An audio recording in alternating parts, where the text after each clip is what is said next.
Just make my parents happy. What do to make my One evening, when Taro and his parents were sitting in a corner of their hut, a strong wind began to blow. It whistled through the cracks of the hut, and everyone felt very cold. Suddenly, Taro's father said, Taro? Taro, I wish I could have a cup of sake. It would warm me and do my whole heart good. "This Don't made worry, father. I will sake for your whole little heart.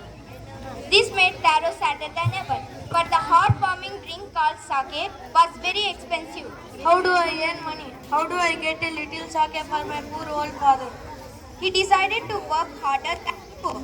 Next morning, Taro jumped out of bed earlier than usual and made his way to the forest. He chopped and cut as the sun climbed, and soon he was so warm that he had to take off his jacket. His mouth was dry and his face was wet with sweat.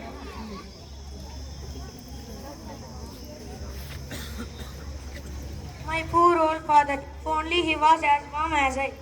And with that, he began to chop even faster, thinking of the extra money he must earn to buy the sake to warm the old man's bones.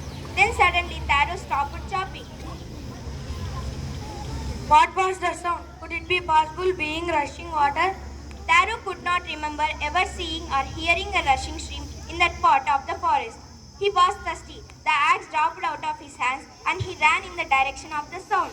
Taro saw a beautiful little waterfall hidden behind a rock. Kneeling at a place where the water flowed quietly, he cupped a little in his hands and put it to his lips. It's really sake. He tasted it again and always it was the delicious of cold water. Taro quickly filled the pitcher he had with him and hurried home. Father, see, father, I got some sake.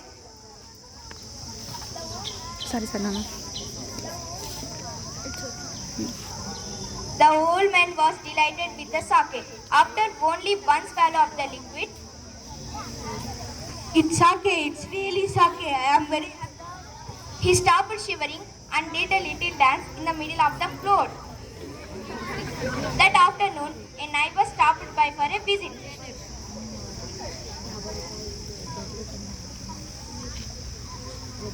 Hi, hello. Hi, sit down.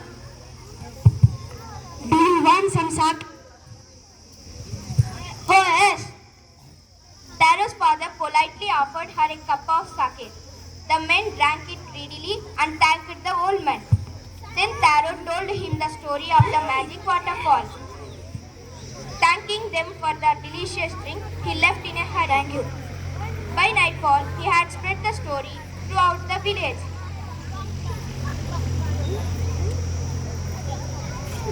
That evening, there was a long procession of visitors to the woodcutter's house. Each man heard the story of the waterfall and took a sip of the sake. In less than an hour, Thank you. the pitcher was empty. Sorry.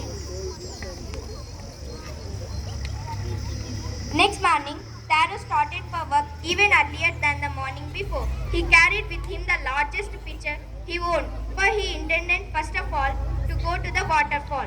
When he reached it, he found to his great surprise all his neighbors there. They were carrying pitchers, jars, buckets, anything they could find to hold the magic sake. Then one villager knelt and held his mouth under the waterfall to drink. He drank again and then shouted angrily. Water, but not water. Others also tried.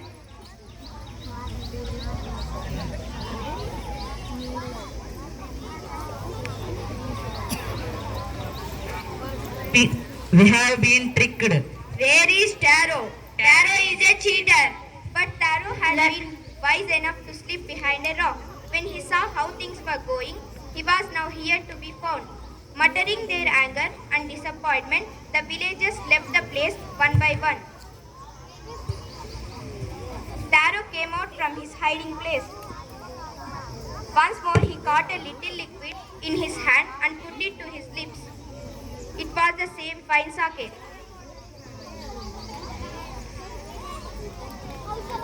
It's not fake water, it's really sake. To the thoughtful son, the magic waterfalls gave the delicious sake. To everyone else, it gave only cold water. The story of the Taro and his magic waterfall reached the Emperor of Japan. Are you the young woodcutter? Yes, Your Majesty. What is your name? My name is Taro, Majesty. 20 go. About your magic waterfall. You have been so good and kind towards your parents. So I'm reward of 20 pieces. Thank you, Majesty. Moral. And I am naming the most beautiful waterfall after Taro. Thank you, Majesty.